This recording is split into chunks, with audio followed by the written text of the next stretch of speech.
Oh, baby.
So currently I have these angle iron stands, pretty heavy duty, well built, holding the bucket up, but I think I decided I want to use them, or at least one of them, to hold the front of the tractor up. So I'm going to go ahead and jack the bucket up, and we're going to pull them out and put something else in there.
That'll be much safer.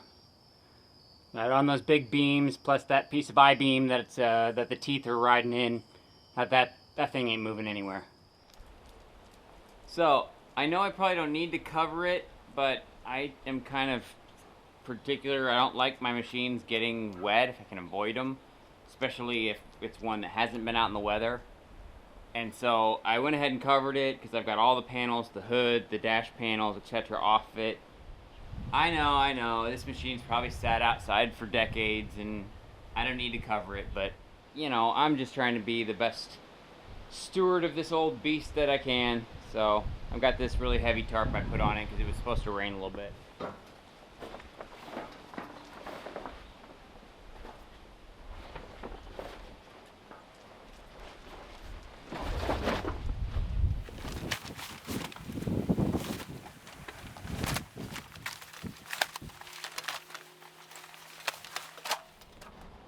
I'm going to work on getting the track off now, and you start by finding the master pin. Basically it's got a hole in the center, and so we're going to clean that out.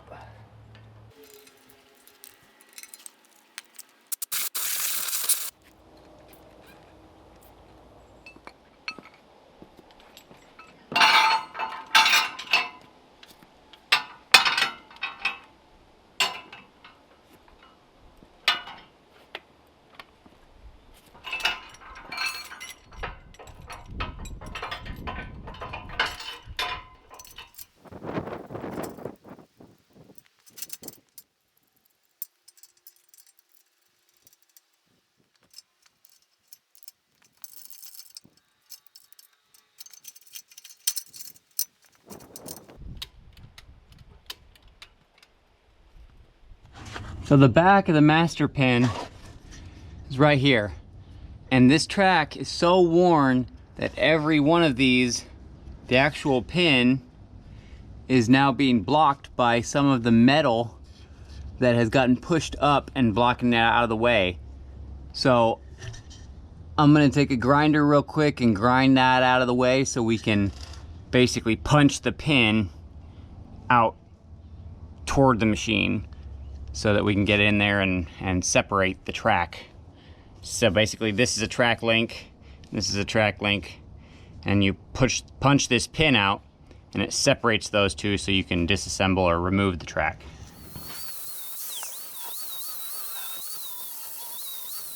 So now the pin won't have anything stopping it.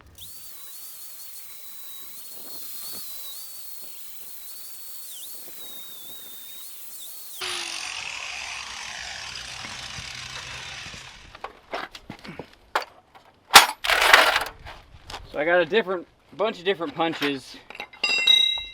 This isn't even all I have, but let's see if I can find something that'll work to drive this out.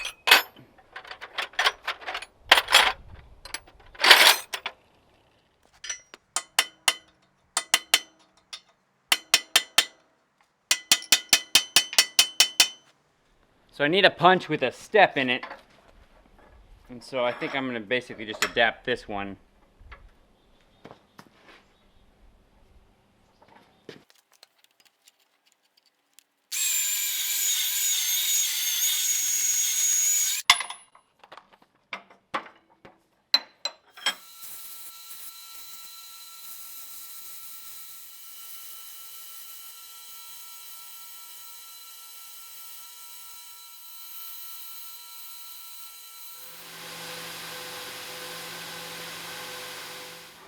Alright, here's the punch. Essentially it has a tip that is a little bit longer than the actual full length. So basically the tip fits into that hole and the flat section will contact the inner ring of the actual pin and it's supposed to punch it out. That's the plan. And then I also ground this end off because we wouldn't want to shake hands with danger.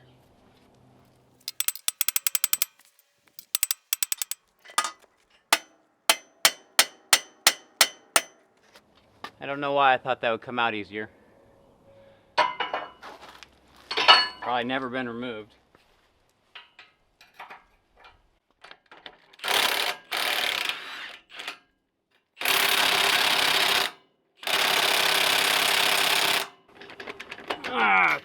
that one ain't coming off with the beast. I'd like to introduce to you the Swench. This is one of the restorations I did on my channel here, and this monster puts out 800 foot-pounds of torque, all in this handheld compact machine. So it's 3/4 inch drive, so I had to put an adapter in here. So let's see if the Swench can get what the Milwaukee couldn't.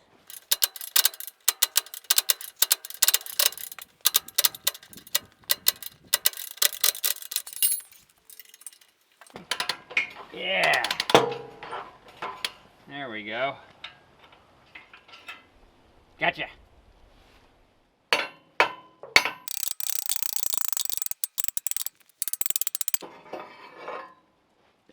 Right here, these are the track links. So these link each bushing to the next track, and that's what allows it to turn into a chain. So there's a pin that goes straight through the bushing and is accessible on either end of the track. And so on this chain, the bushing is literally worn all the way to the pin, and this pin is not wanting to come out. So I don't think I'm going to reuse this chain, and even if I do, it's going to need at least to have these bushings flipped. So my plan right now, I'm going to cut the track links here, here, here, and here, and that'll let it go and loosen up, and I can get the track off that way.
And that is why you strap your track together so that when you get it cut or the pin pushed out, it doesn't go flopping onto your feet or onto something else you don't want it to. So now I can more controlled let it down rather than just letting it fall.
track is off.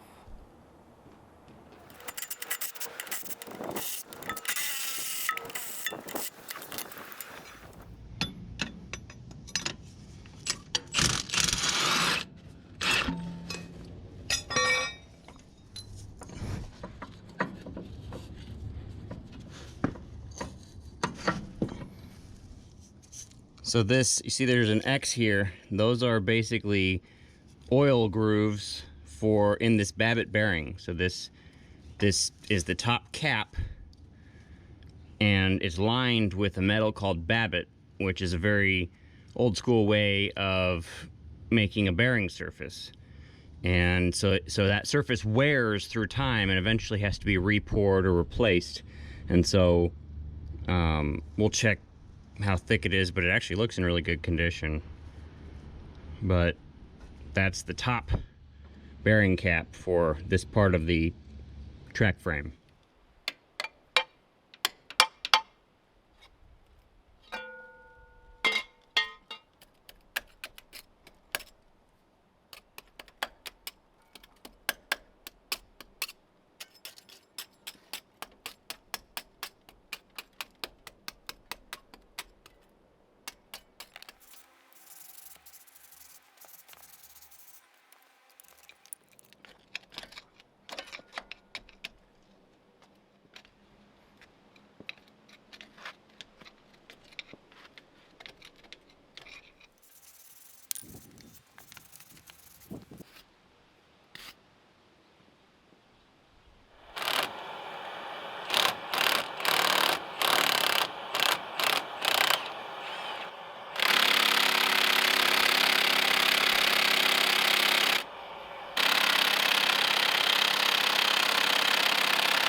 Voila!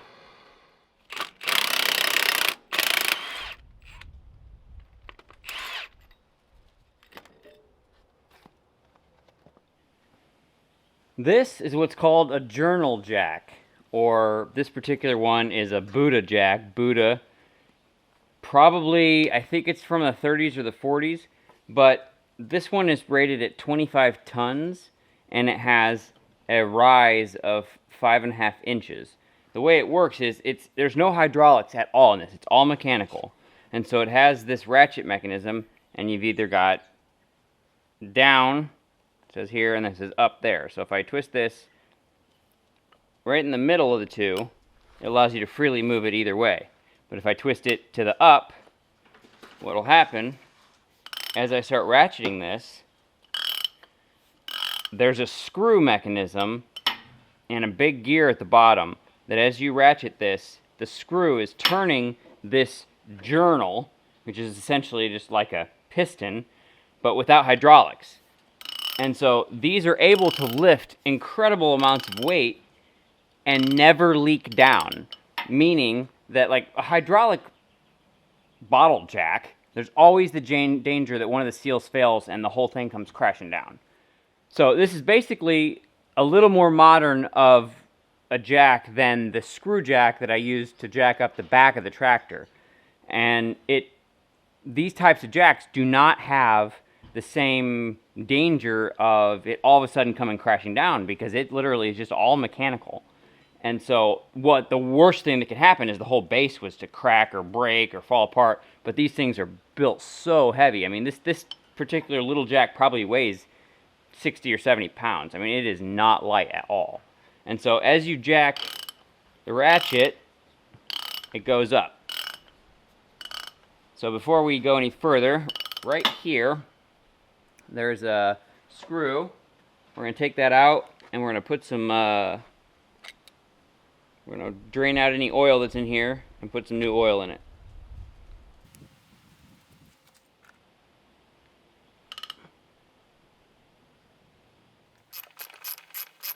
Doesn't look like it had much oil to begin with. Whoa. Well, there's how the cap comes off. That's cool.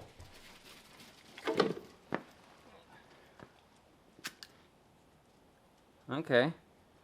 So that set screw basically just retains this cap once you put it in there far enough. Well, now I can show you the inside of the screw mechanism. Alright, so if you see down in there, this is the screw inside this journal. And as I ratchet this, you see that spinning, and it's bringing it up.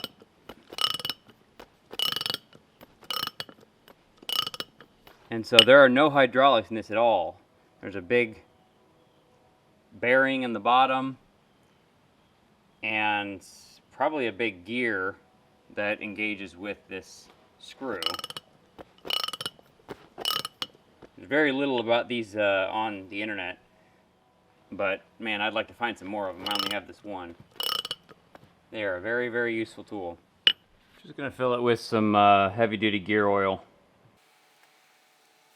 And I don't really know how much to put in.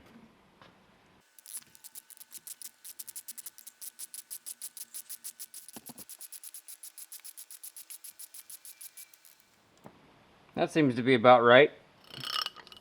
Keeping it lubricated all the way around it. And not overflowing. So I cleaned this up real quick on the wire wheel.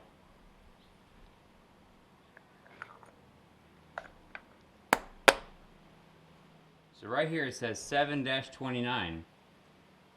And I don't know if that's July 1929, which is very possible. This definitely could be from that era.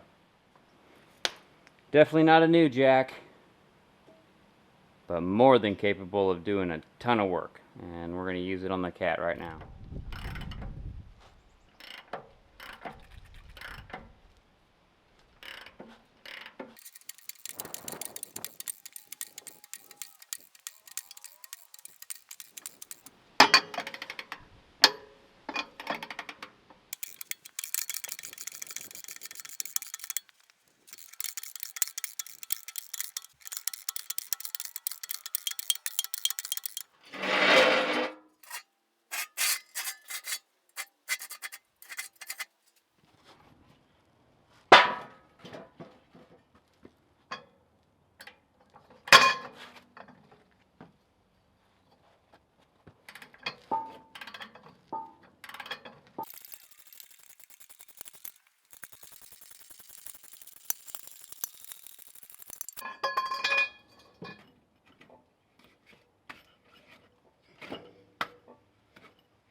You can see in there the threads are gone. This is the nut for the tensioning for the idler, and there is just no thread left at all in this nut. So definitely have to fix that.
All right, let's get to working on the sprocket.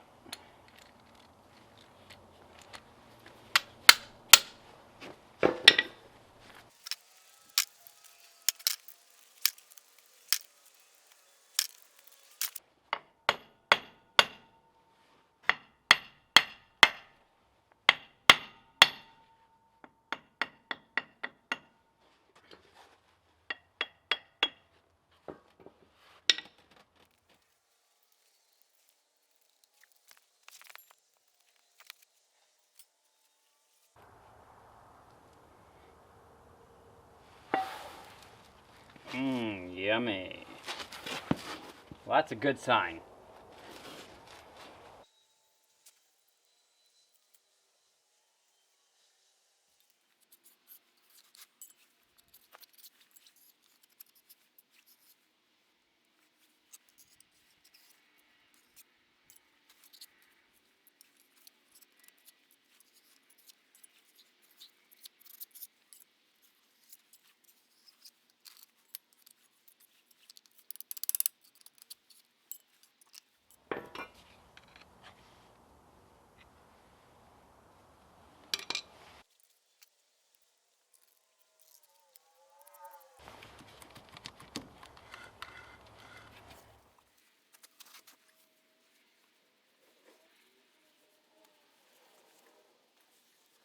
So I got this off, and it's got this little lock ring that locks this nut in place, keeps it from backing off.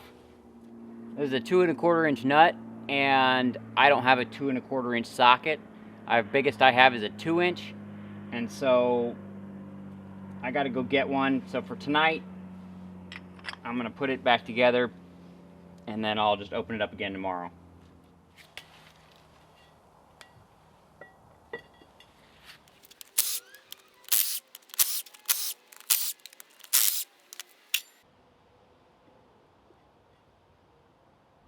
I borrowed a socket.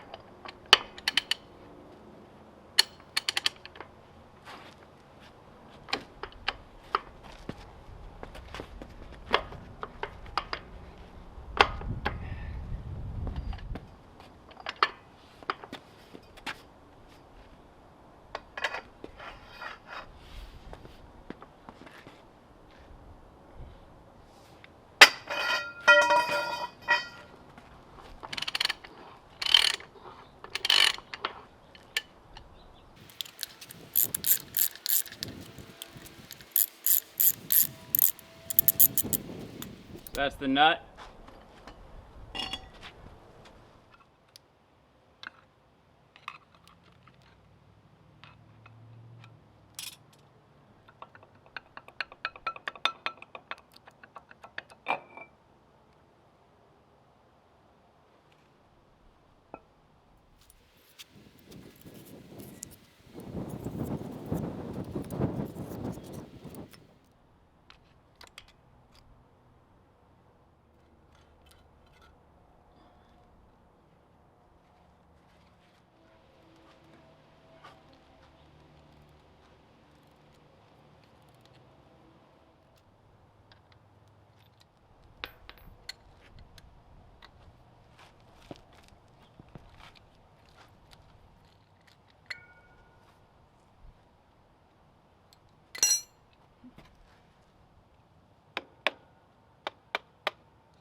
Almost. So what I'm doing is, this is a nut that's screwed into the back of this assembly here, and so by turning it counterclockwise, it's pushing this out. And so I'm trying to get the gap between this piece and these tines wide enough that my spanner wrench will fit into the groove and not bind up between this and the nut. And that's what's happening. So, just doing it by hand.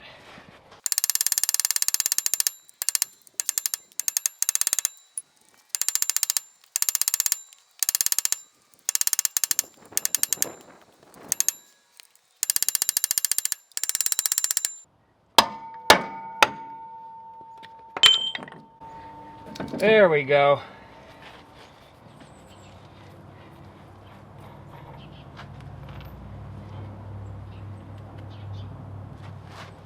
It's kind of hot.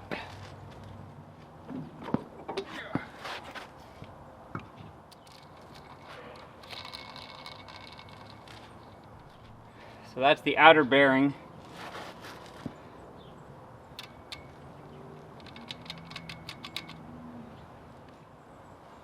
Might have been a little bit of water in here.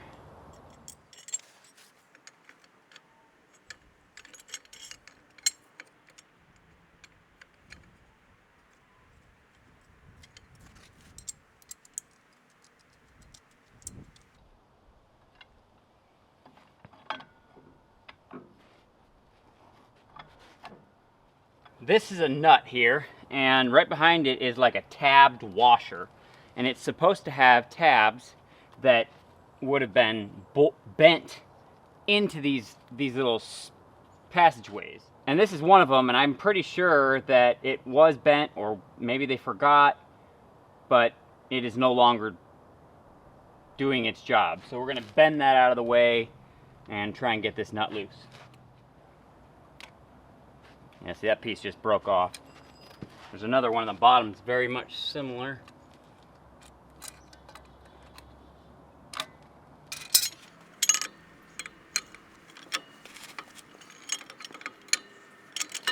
Okay, there is one bent.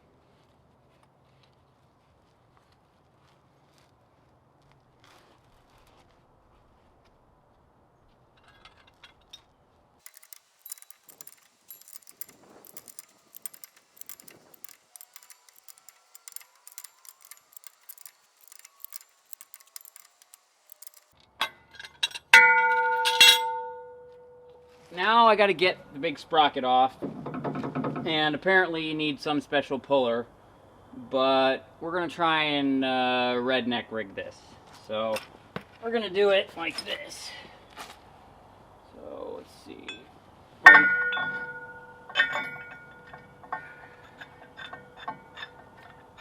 Put a shackle there.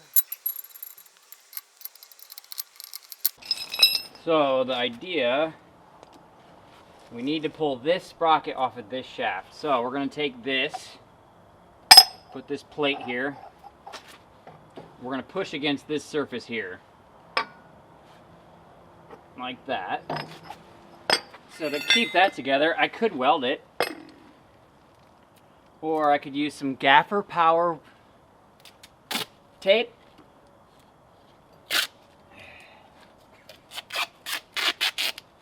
And we'll just keep it together like that. Well, I better cut a hole.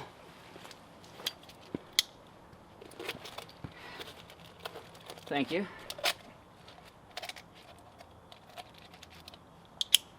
Perfect. And then we'll do that. Take this chain here. Hook it on those. Got this puller here. I'm going to stick these through the chain. And then we're going to stick a Porta press right like that. And then we'll use the Porta power to press it off or pull it off. So we're going to get this a little set up better, and I'll bring you back. All right.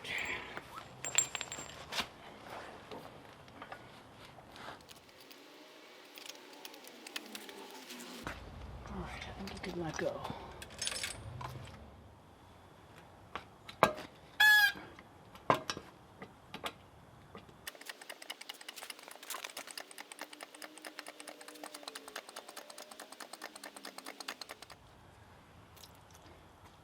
Up, oh, it's no. fitting. Yeah, let that pressure out. Oh man, might do good just to whack it with a hammer, put some shock to it, and see what it does. That's what I was thinking too. Once you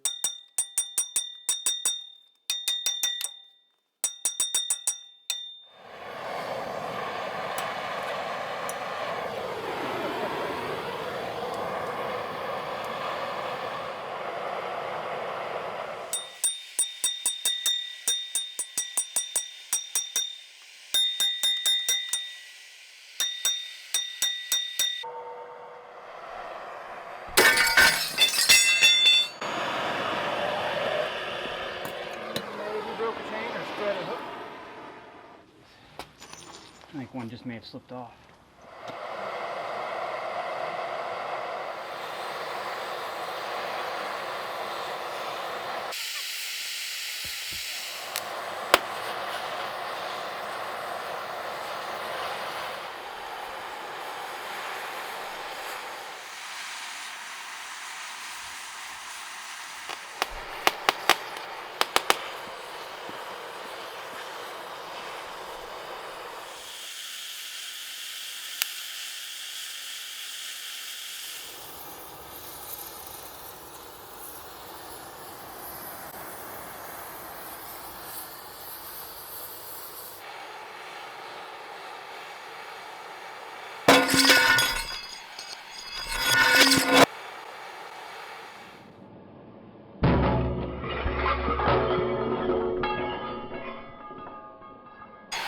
Yeah.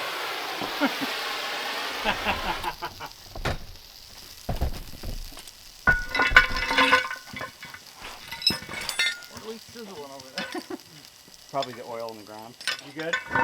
Yeah. Good. Lines look good. They look nice and sharp. They still got the flats on top too. The gaffer's tape's amazing. It's good stuff.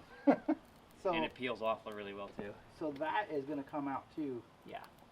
but it's just ran out, you know, Yeah. I'm going to leave it there while you I was blow gonna it say, off and stuff. Less crap get in it. Alright, last night, right after we pulled the sprocket off, it started raining on us pretty good, so we pretty much picked up, put everything back in the shop, and threw this bucket over it. So here is what it looks like. So these splines look really good. They all look even all the way around. Got to pull the rest of this seal out. It broke. Alright, the plan is to take the rest of the bell housing off so I can deal with this,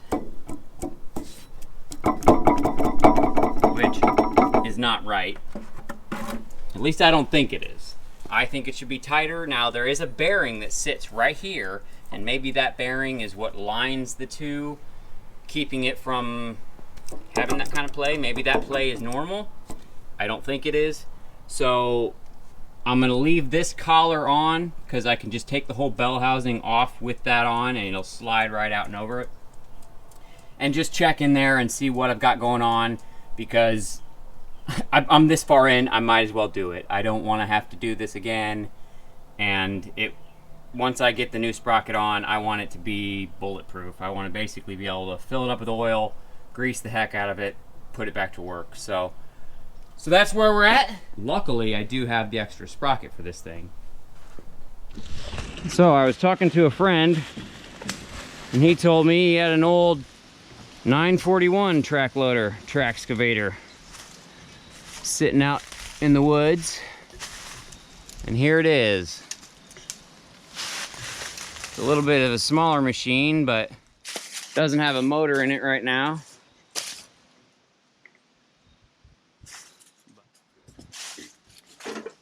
Pretty cool old machine.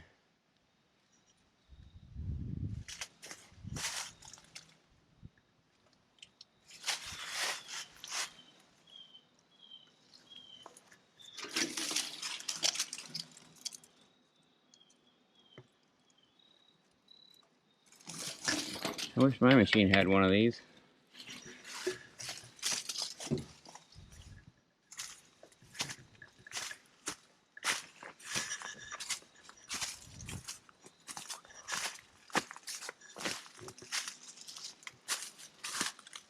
Got a tree going right around that cylinder there.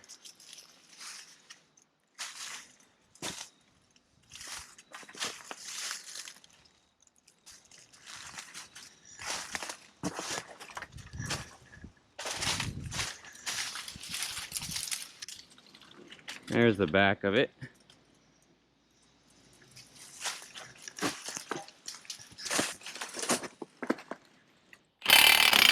Yeah!